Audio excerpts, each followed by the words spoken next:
Hello everyone and welcome back to the Coach Dave Academy Gran Turismo YouTube channel. I'm going to take you through this week's daily races, week 49 of daily races in Gran Turismo 7, where it's an interesting set of races we have this week. Now, daily race A is Special Stage Route X, and while you go, do I really need a guide? These small tips might get you much further up the grid because every thousandth counts. I'm Martin Grady, otherwise known as Tishney. Let's jump straight into daily race A and let me give you a few tips to get you up that grid. So we've just crossed the start-finish line here, but critically, notice what lap I'm on. Lap number 3.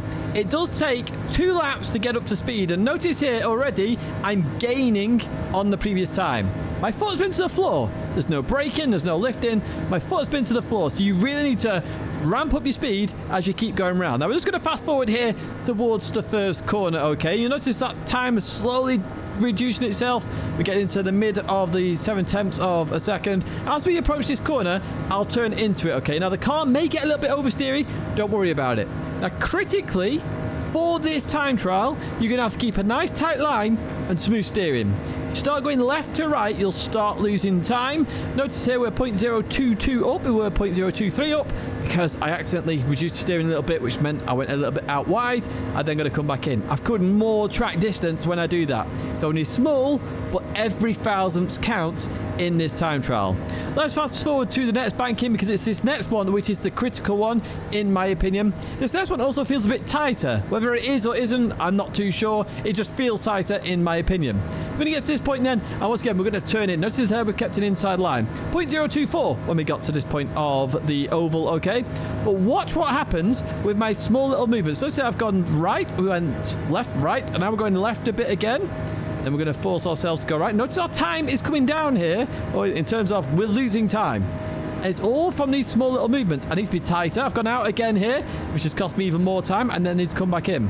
So critically, for this one, stay nice and tight against the barrier. Just avoid hitting the pit wall in a second. And keep your foot to the floor. Smooth steering. Let's jump to Delta data, and let's see what we can find out and see where we can improve that bit more. So we're here on Delta then. I've loaded Manu Rodri's fastest time, which is a 0.745, which is only 200ths faster than me. But it's still 200ths faster than me. That's quite a big gap on that leaderboard, as you very well know if you've already checked it out. So where do I lose the time then? So if we follow this through, initially it looks like I'm a little bit up here. Only a tiny bit. But as I go through here, it feels like I'm up. Oh, it's by the smallest of margins on that speed. So we're going to head towards the first banking. As we get in towards the first banking, what happens here then? Stays about the same. Manu Rodri runs a little bit wider on the exits. Does that help Manu Rodri? It does. So on the exit of the oval, I need to just open up my steering that a little bit more.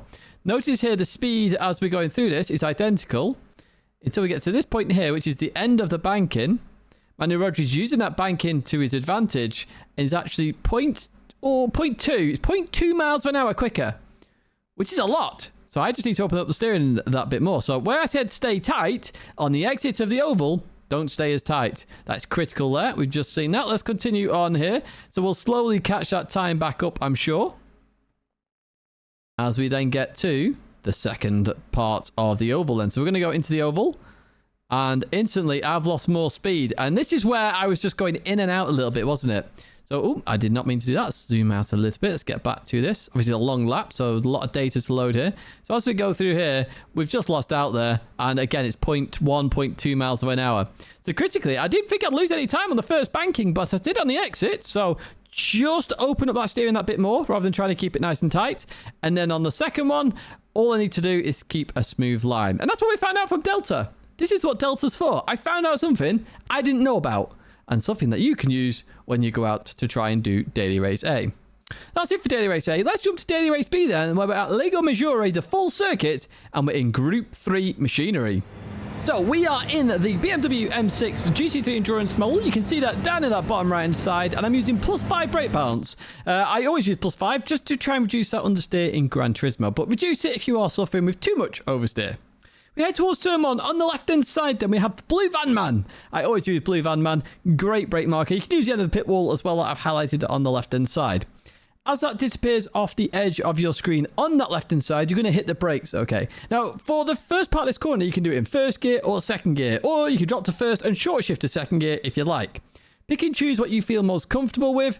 Just be careful of power oversteer. So I'm going to hit the brakes, 100% efficiency here. I'm going to start to release the brakes. I drop to first gear. This is where you can short shift to second if you want. Otherwise, start to accelerate out of this corner, and then you're going to be instantly braking where that white is on the right-hand side. Okay, so this is the end of the graphics on the grass. I always call it white painted grass. But essentially, as that hits the edge of your screen, you're going to hit the brakes.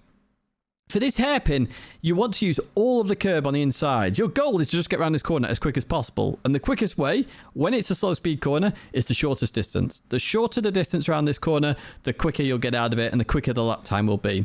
So that is my goal when I approach this corner. And it's got a load of yellow on the inside of the curb. Use that as well. So we're in first gear now. As we go into this, watch my accelerator. I'm going to go up to 50%, then, it's that bad as 50, then 60, then 100. The reason for that is that on the exit, you're going to suffer some power oversteer. You're going to get wheel spin. Being in first gear, the rest are just going to instantly pop off. Just be careful of that. We're going to go through this left-hander now. Notice I lift. Don't mount the curb too much on the left-hand side. That'll force a bounce. So just clip it and you'll be absolutely fine. Now, we get to this moment here where the orange barrier meets the green on the right-hand side. Really obvious transition due to the colour of the orange. Bit like my hair, isn't it? Way! Anyway, that ginger joke. So as that hits the edge of your screen, you're going to hit the brakes. You're going to drop to second gear. Now, on the exit of this corner, the corner sort of goes up a little bit of the track, then goes down. That forces the car to get light. So if you're in second gear on the exit, what you'll find is you'll oversteer that bit more. Third gear, a little bit less power, a little bit less acceleration, but a bit more stable. So it's your choice in what you do in terms of this corner. Notice that I'm in second gear. I short shift to third because I want to reduce the impact of that. What you can do, a bit like the Nürburgring in terms of the GP circuit, you can just abuse the track limits on the exit there and go on the tarmac on the exit. So I highly recommend you do that just to straighten up the car, which will stop you oversteering out the corner. Because if you turn in, as you get that lift, it'll just spin you out. Left or right. More than likely right, because that's the way the weight transitions, but you'll try and correct it potentially. We get to this point here then where we have this concrete curb on the left hand side and we've got the drainage as well. So you can use either of these as brake markers. Now this is on a corner. So what you have to do is you have to turn towards the corner a little bit and aim then towards the outside of the corner, because you can only get the best braking efficiency if you're braking in a straight line. So if you brake in a straight line now, I'm going off the circuit. So I have to turn a little bit to the right and then go on the brakes. And this is what I'm going to do here. And you can go down to second gear for this corner. I wouldn't advise staying in third gear for it, just because you'll struggle with turning. So we trail brake a lot there, we release the brakes, and then I'm instantly going to go on throttle. Here's where you can go in third gear. You'll lose a little bit of time because we're going uphill. However, it's a bit more stable in second gear, where you can see I just had a bit of a wiggle there. Really easy to get power oversteer on that corner, just because you're at the top end of that rev range. We head over towards the right-hand side then, and we get to one of my favourite corners in Gran Turismo 7, the S's here at Lago Maggiore. So on the left-hand side, we've got this catch fence. And now, I'm at the very end of the catch fence, is what I've highlighted there on the left-hand side. As that disappears off the edge of my screen, I'm going to hit the brakes and chuck the car in. By doing that, the whole of the weight transitions to the rear right, and the car should just rotate round into the corner. Now, for the S's, it's all about track abuse, track limit abuse. How much of the track can you abuse and keep the lap legal? It will give you penalties if you go over the curb, so you have to keep that in mind. But the more you cut, the straighter you do it, the quicker you'll go. Watch what happens here. So I'm trail braking a little bit. I'm going to let the car roll then, and then when I'm on the inside, I then start accelerating really aggressively as well. I'm going to continue to get on the inside of this. Now, it looks like I'm completely abusing it. However, if you look at my left-hand side of my car there, I'm on the concrete. The concrete still counts as part of the curb counts as part of the track, therefore the lap is legal. Notice how the curb ends, or how it ends coming up. I need to make sure I'm then back on the circuit by that point, otherwise I will get a penalty. So you have to keep that in mind. So I'm going to straighten up as I get towards that. There we go, straighten up. Then I'm going to chuck the car left, and I'm going to abuse the inside of this one then. And that way, I can do this as quick as I can. If you start to turn in a bit later on any one of those, it compromises the whole section. You start to lose tenths of a second. Really easy to lose lots of time on that part of the circuit. So just try and get used to cutting the inside of the corners and then straightening up where you can. I'm going to head towards Banky Boy now, or what we call Banky Boy in terms of that corner at Lago Maggiore. And you've got 3 brake markers here. So the end of the wall is what I use, so the end of the green here. That's what I use. You could use the 50 as it hits the top of your screen if you'd like, or the billboard on the right-hand side. So 3 brake markers here. So if you go for an overtake as well, you can use the inside billboard as a brake marker and go, well, I still know where I'm going. Or the 50 board because it's higher. You got lots of choice here. Pick and choose whichever brake marker you like. Now, the critical thing for this is a cambered corner. You really want to get on the inside of the corner to get out of it really quickly. So what I'm going to try and do now, so I'm going to try and release the brakes and get the car turned in. Once I do that, I instantly want to get on the throttle on the inside. The problem with that, when you're turning in on the tight line, is you're more than likely going to suffer some oversteer on the exit because you're turning. Whereas if you go for a deeper line and come out of it, you get a better acceleration, but less likely to oversteer. You might want to pick and choose your line. The tight line is definitely quicker, but it's a bit more unsafe. As you can see there, that's all flat. You can gut the inside of the kink, not a problem at all. And we get to this point here. We've just passed the camera structure that was on the right-hand side. There's a gap in the trees, and I always use this, and some people hate this marker, but it's the marker I use. It never fails me. It's a really good marker. So it becomes really obvious as you're driving. You should be looking right anyway, because it's a right-hand turn. So as that gap gets to the edge of my screen, I'm going to hit the brakes. And I'm actually going to be trail braking all the way through this corner. You might want to drop to second gear just to get a bit more rotation in the car. Otherwise, you can actually remain in third gear and just use the +5 brake balance, just trail brake a little bit to rotate the car. Let's see what I do now. So I'm trail braking, trail braking, trail braking. I get on the inside, and now I'm going to accelerate towards the outside of the circuit. This is effectively like spoon corner, which we are actually going to see in the next part of this video for Daily Race C. But we're on Daily Race B, Lego Maggiore. We've got a double curb here now. Notice how it's got the first part, which ends, and the second part, which goes on a bit longer. You need to make sure you're not on this curb, tyre-wise, on the outer one. So keep your left tyres on the outside of this curb. You're absolutely fine, and you can turn in and follow that angle of turning, and you won't get a bump. If your tyres are on this curb as it ends, it just bumps and goes all weird. Just be careful of that. What you can do again is actually drop to second gear to get some rotation. And that's exactly what I do here. It just rotates the car nicely, and then I'm going to short shift to third gear and then accelerate out of the corner. Now you can abuse track limits here and actually straddle the sausage. I don't in this situation because there is a bit of danger there that you just get this wrong, or you just clip it the wrong way and you go sliding. And this was a good lap at this point, so I was like, okay, no, just keep going, and happy days indeed. So on the left-hand side there, we've got 3 bullet signs. The last bullet sign is our brake marker for this last corner. Now, it's got a double curb on the inside, which means you can really abuse the inside track limits. Remember, curb is track in terms of Gran Turismo and the penalty system. So we get to the end of this billboard on the left-hand side. It hits the edge of my screen on that left-hand side. I'm going to hit the brakes. I'm going to drop to third gear, and I just want to chuck the car in. I might want to trail brake a little bit. You might want to trail brake a little bit as well, just to get the nose a little bit more in. But I'm trying to get as much on the inside as possible. So I'm trail braking, and then I release, and I'm instantly trying to get on throttle there. So the second I know I'm going to make the corner, I can then accelerate out of it. You can use the other circuit at Lego Maggiore here, which is what I'm using, as a bit of runoff there to then accelerate towards the line.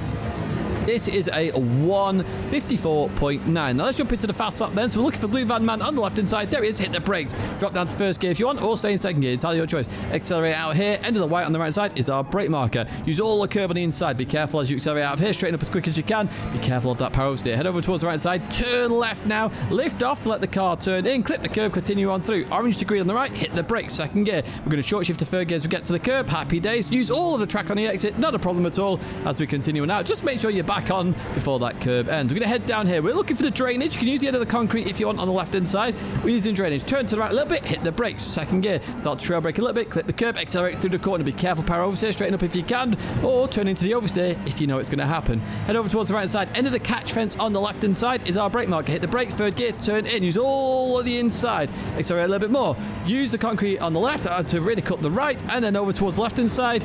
Breathe. You've now done the hardest part of the circuit, in my opinion. You just need to do the rest of the lap okay, and you should be on for a pretty good lap. Now, my first sector on this particular lap wasn't that good. My best is a 0.8. So I've still got a 10th and a half, 2 tenths in this lap still. So happy days indeed. End of the wall on the left hand side is our brake marker. Second gear. Really use the camera on the inside. Start to accelerate immediately. Straighten up the steering. You can actually clip the sand a little bit there and still have a relatively good lap. So if you do need to straighten up to avoid the spin and go in the gravel, do it. We continue on through here, flat out, cut the inside, not a problem at all. We're looking for the gap in the trees on the right hand side. There's the camera structure, there's the gap, but you hit the brakes, trail brake in, use all the inside, accelerate towards the outside now. Make sure your tyres are off the curb at that point. Second gear to get a bit more rotation, up to third gear, continue on through, straddle the sausage if you want to, otherwise stick to the right hand side of it. Head towards the final corner. We're looking for the bullet sign on the left hand side. There it is. Hit the brakes, turn in, really cut the inside. Accelerate now towards the outside of the circuit. Really abuse that white line there and head towards the line. And that is at 1:54. Let's jump to Delta then, and let's see where we can improve that little bit more. Once again, I've loaded Manu Rodri's lap just to get an idea where I can improve that a little bit more. Now, I actually have the faster lap here out of the two of us. Manu Rodri's actually in the sprint model. I'm in the endurance model. They should be the same car, and we should be able to do the exact same things. However, I do want to find out where I potentially can get in that a little bit more time. My optimums are 0.7, so there's still time in my lap. Let's go through this then. I said sector 1 is probably my weakest part here because I have gone quicker. As we go into here, we're looking quite good as we go through here. Manu Rodri's carrying a bit more speed as we get to the hairpin. As we leave there, though, I'm actually up. I'm up by a tiny bit. So that's really interesting to see. So we're not losing time there. We go through this left-hander where I do that slight lift. We're going to continue towards this right-hander. Now, this is the corner. It's so tricky to get right. Already I can see here, Manu Rodri takes a slightly wider line here. Now, that's a very obvious in terms of that yellow line, but it's also a good thing to do because you can straighten up that little bit earlier on the exit and to avoid some of that power oversteer that I was talking about. Let's see if this is where I lose time then. So as we go through here, yes, we do lose a tiny bit of time there. So critically, we're just not carrying enough speed there as we go through there. And Manu Rodri is carrying nearly 2 miles an hour. It's 1.6 miles an hour difference there. So 1.4. I will be able to do maths at some point. 1.4 miles an hour, that's big. So I do need to improve on that corner, something that I need to look at. We're going to head down here then. So that's where Manu Rodri's gained some time on me. So I must gain time back here at some point. We go through this corner and on the brakes. Am I on the brakes that a little bit earlier? No. Yes, actually, I am on a bit earlier. Manu Rodri's carried a bit more time through there. So we are a little bit down here at the moment. We are a little bit down. So we're going to head towards the S's. I must improve somewhere on this lap. We're going to go through the S's. And it's still the same. So where do we gain the time back? We're going to head towards the last sector. We're going to hit the brakes at Banky Boy. We go through there. We get a tiny bit, nothing major. Notice there the yellow line. That's Manu Rodri's line. Takes a slightly wider line going through here. Again, there's no issues with that in terms of you can take a tight line, wide line. We saw no difference in time. We're going to get to this here. This is a double right-hander. So as we go through here, we head out. Oh, wow. Okay. Okay, I do that much better there then. So if we look at this, Manu Rodri's turned in a bit too early. A bit too early here. So the yellow line goes in, it goes out. So Manu Rodri's then compromised on the exit. Notice there I'm nearly 3 miles an hour difference on the exit. Significant there. Absolutely significant. I keep accidentally clicking that. That's my apologies. As we go through the second part then, it evens up. So we really do carry much more speed there. Significant. So we need to do the first part of the lap better. And then Manu Rodri needs to do the second part of the lap better. We're going to get towards the final corner now then. I noticed a big dip here in terms of speed change here. So as we go through here, 5 miles an hour difference, 4 miles an hour difference. It is very close indeed. So I'm much more aggressive into here.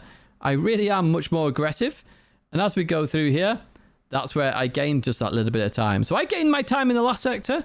My focus is going to be the first sector. One thing I will tell you right now from Delta that I'm seeing is that literally as we go through this lap, so this is obviously the start and we get to this right hander here, I need to turn in a bit later for this corner and get the rotation that I need for the straight. Very significant. That's losing me quite a bit of time there. I just need to improve and carrying speed a little bit throughout that sector. And likewise, Manu Rodri in the second part of the lap needs to improve the speed there. It looks like a later turn in, so I lose time because I turn in too early in the sector 1. And I gain time because I turn in later in sector 3 or 4, whatever this part of the track is, the double right-hander. Later turn-ins are better in this BMW M6 GT3 car. Very interesting to see. Once again, Delta tells me this information. It's so good, Delta. I can't emphasize how good this is in terms of understanding where I'm losing and gaining time. It's a vital part of improving in Gran Turismo. Right, that's it for Daily Race B. Let's jump to Daily Race C then, where we're at Suzuka in probably one of the best daily races that can happen in Gran Turismo 7, as we're in the Japanese Grand Touring Car Championship. Now, which car did I pick? That is the question. So I chose the Lamborghini Diablo GT that you can see in the bottom right-hand side. On this particular lap, it was +3 brake balance. However, on the fast lap I have done is +5. So pick and choose your brake balance accordingly. Now, we approach turn 1 here. I've highlighted 2 brake markers. The 100 board is for the Lamborghini Diablo GT. The 50 board is for some of the other cars, which are much better at handling, whereas this Lamborghini is all about speed, straight line speed. So you have to brake earlier because of that. You know, you're going faster, you have to brake earlier. Very simple concept. So we brake at the 100 board. What we need to do is hard brake all the way to the first curb on the inside, okay? And when you get to that point, that's when you start to release the brakes a little bit. Look at this now. I'm hard braking, gets to the curb, I start to release it. And I'm just going to trail brake all the way through here. Now, on this particular lap, I dropped to second gear. On my fast one I've done recently, I stayed in third gear. Your choice what you do there, okay? You just need to make sure you bounce the car on the exit because it will want to oversteer. The Diablo is very, very, very oversteer. We continue on now to turn 1, then on the right hand side, we've got this barrier change on the right. This is a dab of the brake and turn in. You want to get the car turned in. You don't want to mount the curb straight away. If you mount the curb too early on the inside, the car will just understeer off as it bounces off, but you do want to clip the curb a little bit later on once it's already started. Now, this whole S section in the Diablo is about braking and just carrying speed. In some of the other cars, you don't have to brake. You can just lift and carry the speed through the corner because they're set up very differently. Once again, it's handling versus power. We're in a power car at the moment. So we trail brake in here. We clip the curb. We're going to accelerate a little bit more, and then we'll dab the brake a little bit more on the right-hand side when we get to this curb here. So it's all about starter curbs here. You know, start the curb here, you brake. Next one, you're going to dab the brake as you get to that curb, and then we'll get to our normal braking marker, which will be on the right-hand side. Again, this is all about making sure the car gets around the corners. If you carry too much speed on this part of the circuit, you're just going to understeer off, and you don't want that. So it's all about carrying speed. So I'm just dabbing the brakes as well. It's not 100% braking. It's just gradually slowing the car down, making sure we get round. And as well, with the plus brake balance over the rear, allows the car to rotate a little bit. There we go. We continue on through them. And then the next start of the curb, we'll then dab the brake again. Notice here, we're trying to get the car turned in. We are trying to maintain a bit of speed there, but don't worry too much about that. If you are struggling, just lift off. We then get to our proper brake marker, which is what I was talking about before. This one is where we always brake in any category of car, Group 3, Group 4, in this Lamborghini Diablo GT. So the goal here is, you see I'm coming sort of from the middle, and I want to keep a nice tight line through this right. It's actually better to overslow the car for this right and get the left right. Technically, that doesn't make sense in terms of left, right, but you want to get the left correct. Let's put it that way. So we're going to go through this right. We're going to slow the car down. We'll keep dabbing the brakes just to make sure the car slows. Pick a speed that you want to aim for. I recommend 70 miles an hour is the minimum here. Notice that I'm still dabbing the brakes a little bit. Now the car's turning nicely, I can go on the throttle. And I'm staying as far right as possible. What I will do now is I want to go towards the left-hand side, so I lift off. Let the car roll in. When I get towards the curb, I can start accelerating. Just be careful at this moment here. This is where a lot of power oversteer can happen in the Diablo because we're getting to the top end of that rev range. I short shift on this particular lap. You can actually go all the way in the revs. Just be careful of the car starting to slide. That's where the short shift can benefit you. So, we've just got a huge amount of brake markers appear on the screen. So, above my head, we have the 100 board. This is the Lamborghini Diablo brake marker. On the right side, you've got these two lampposts there. So, you can use either of these as brake markers as well, whether it's the Lamborghini or a better handling car for the later one as well. So, with the 100 board on the left, I want that to disappear off the edge of your screen before you hit the brakes. You're going to drop to third gear. You don't want to mount the curb at Degner 1, okay? You actually just want to clip it. If you mount it, it's very likely you're going to just get chucked off and go wide for Degner 2. So we go to third gear here. We're going to release the brakes. We're going to turn in. Clip the curb. Happy days. We can now accelerate through that corner, and we're going to get to our next brake marker, which is that Marshall tent on that left-hand side, right above my head right now. So as it gets to the edge of my screen, I'm going to hit the brakes. This next corner, doing third gear. Some people will try second gear. It doesn't work. You will feel like you are in the lower end of the power band, and you are. But the problem is, second gear will cause so much power oversteer on the exit. Third gear gives you stability, it gives you confidence, and gives you consistency. That's all you need in a lap. So third gear every time, it's just a far safer way to do Degner 2. So that's what I highly recommend in this scenario. Anyway, we hit the brakes here. We'll release the brakes. We turn in. We want to mount the curb on the inside as much as we can. Then start to accelerate. Notice that I'm 50% throttle. Wait till I get a bit straight. And then I go to 100% throttle. We continue on out of here. This actually wasn't my best sector either. I can go 2 tenths quicker there. And we'll see how much quicker we can go in the Delta. Because we're going to compare my old lap, which is this one is, versus my new lap. And I'll show you the difference. We get to the hairpin then, and the end of the curb on the right side is your brake marker in the Lamborghini Diablo. You brake it just before you get to that. Now on the left-hand side, I've highlighted the Dunlop sign. That is for the better handling cars here, the ones that can brake later, carry more speed through the corners. You can use that on the left-hand side as it hits the edge of the screen. However, in the Lamborghini, you have to brake here. Otherwise, you are running way too deep into this corner. So I need to hit the brakes. So I'm going to go to first gear on this particular lap, and then I'll short shift to second. I highly recommend you just stay in second, to be honest with you. I think it's a bit more stable than first gear. So That's just my advice to you. So ignore the fact I'm in first gear there. Now I go to second gear. Watch what I do with the throttle here. I'm trying to bounce the car on the exit. I'm slowly going to 100%. I'm only at 100% when I can go straight. Very easy corner there to spin out on. Now, as we head towards Spoon, this corner, you are going to understeer out wide in the Lamborghini. So just be careful of that. Keep the car turned, okay? Don't straighten up the wheel.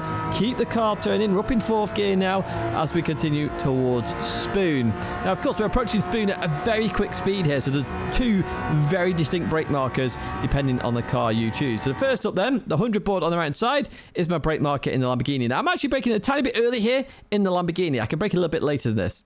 Now I've highlighted in the distance the 50 board and the escape road. That's again for the better handling cars, the ones that can brake that a little bit later, and our normal brake marker is there as well. But in the Lamborghini, we're carrying so much speed right now, we have to use the 100 board on the right hand side, and that's what we're going to use here. So we're going to drop to third gear, which I've already done here. You can see I've gone to third gear now. As we get closer to the corner, we're going to release the brakes, let the car turn in and clip the curb. In fact, I'll just show you now. So we start to release the brakes. As we get closer to the curb, we're going to clip it, and then we're going to accelerate towards the outside of the circuit.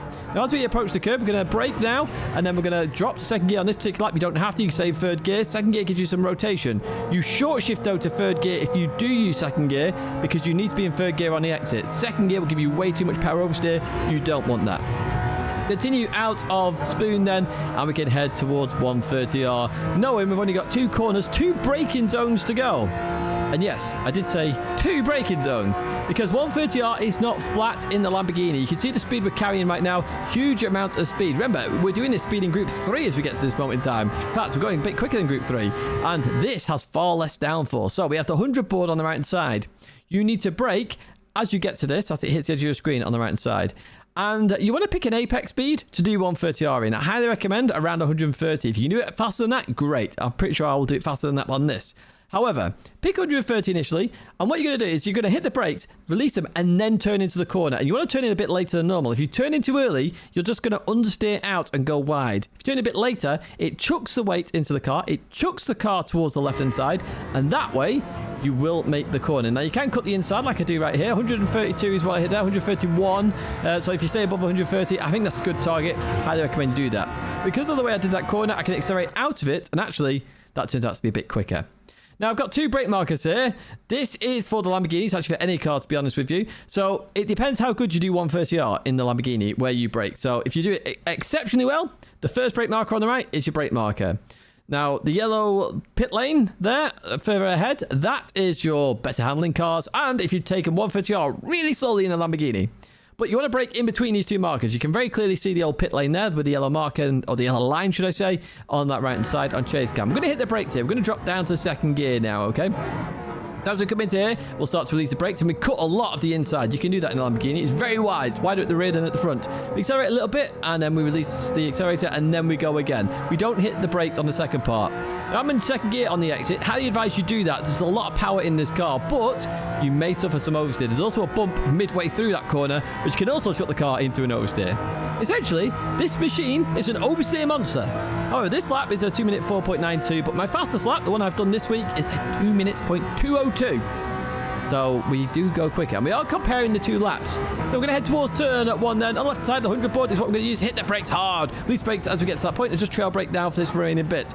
Second or third gear, your choice here. We're going to short shift to third gear as we go through this corner. Be careful on the exit. Head over towards the right hand side. The barrier change there. We dab the brakes. We turn in. Clip the curb. Accelerate a little bit more. Start the curb. We dab the brakes. We turn in. We accelerate a bit more. Start the curb on the left hand side. We dab the brakes. We turn in. Use all the curb. We're going to accelerate a bit more. Start the curb. Dab the brakes again. Slow the car down. Over slow it for this corner. You want to stay as far right as possible. Accelerate through. Going to lift off as we turn into here now. As we get close to the curb, we start to accelerate. Be careful here. This is where the car can oversteer. Look how slow I got to 100% throttle out. I also short shifted because I was nervous. So the 100 board there is our brake marker. Third gear, clip the curb on the inside, continue on through. Marshall 10 is our next brake marker. Hit the brakes.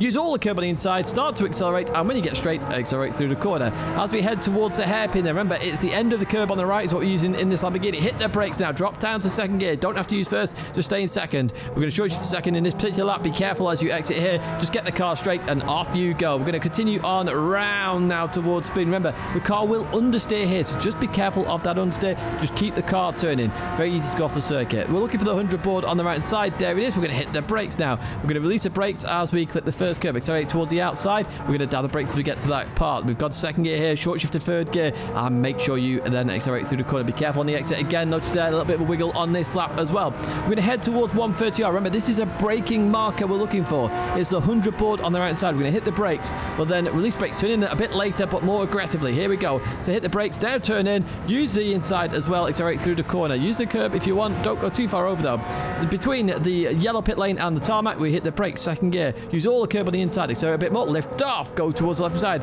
get straight, accelerate through. Third gear, be careful, lift off a little bit there for the bump, then continue on round, take the title line for the shortest distance to the line. That's the 2 minutes there.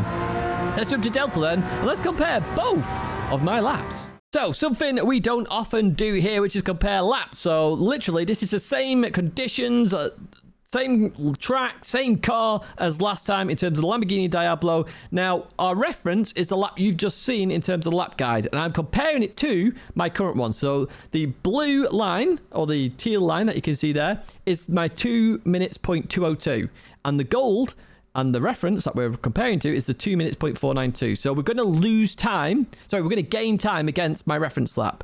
But is there anywhere where I lose time and where I need to improve? So we're going to continue on here. I'm already seeing, actually, down there, is that the speed in terms of this lap, I start the lap better than on my previous one. So I'm already up here in terms of that. And you can see that as we head towards turn one, we're in the green. So we get towards turn one then. And as we go through here, we get to the exit. I'm actually down. So the lap guide I've shown you, I did it a little bit better. Now, that's because I'm pretty sure I don't drop gears.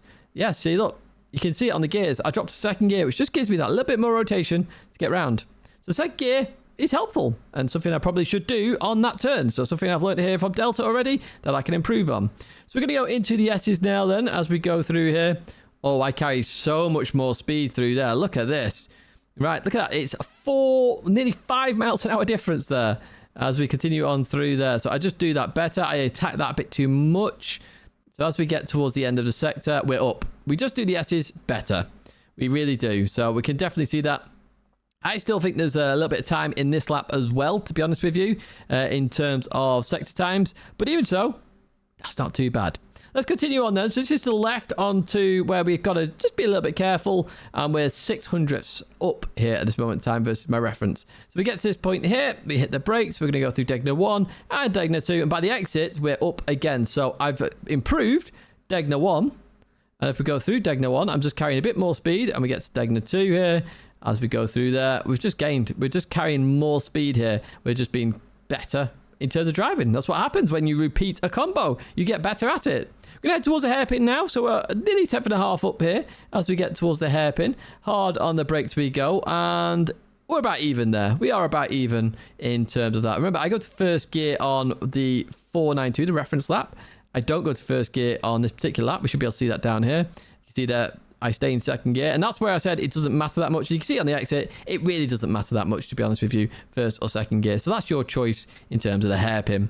We head towards Spoon then. We're 1.5 tenths difference here as we go through Spoon, and we actually lose a tiny bit of time there. We lose a little bit of time. And once again, this is going to be gears. So I stayed in third gear. I went to second. That second actually gave me a bit of time. So we're seeing here, just dropping that gear just to get that little bit of rotation and short shifting appears to be better and something I probably should look to improve on. Arguably, that might actually get me a 159 if I actually do that technique. So Delta really showing some really nice stuff here. Right, let's go up here. That's my mouse just playing up there as we continue on towards 130R. 1.5 tenths down here as we approach 130R. As we go through here, we gain a little bit there. So what speed did we do 130R here? I've just clicked that. It's going to zoom in. Oh, no, it's not. There we go. Happy days. So we're 2 miles an hour difference. So I just carried a bit more speed there. And that's what I talk about. I went minimum 130. Today, I just upped it a little bit. And that's actually helped me out massively. So that's 130R. We get to the Casio triangle now. So we actually gain time under the braking. So we must brake early on the reference. We do. We brake really early on the reference lap. I brake that a little bit later here as we go in. So as we carry the speed through, we get to the exit. And the exit is about even, but we do gain a little bit overall through there under the braking. So critically, what we've learned here from Delta is the fact that comparing the two, dropping gears actually helps me improve my lap. So at the moment, I'm on a 2 minute .202. You can see that above my head, up there somewhere. Okay, that's my best lap today. Last time it was a 2-minute 0.492. Yet, there are still tips from the previous one that I need to do right now. And that arguably might get me down to 159. Very interesting stuff. Give it a try yourself. Drop gears, drop down to second gear and short shift to third. It may help you with some of that understeer. I've been Martin Grady, otherwise known as Tishany. Hopefully these guys have been of help for you for this week. If they have, do let us know down in the comments. Leave any questions down there as well. Give us a like and make sure you're subscribed to this channel. Stay in touch with more of these detailed lap guides for the daily races, as well as some Delta data. Delta is very helpful and it's well worth you checking out. Big thank you as always for watching, and I'll see you next week for some more weekly race guides.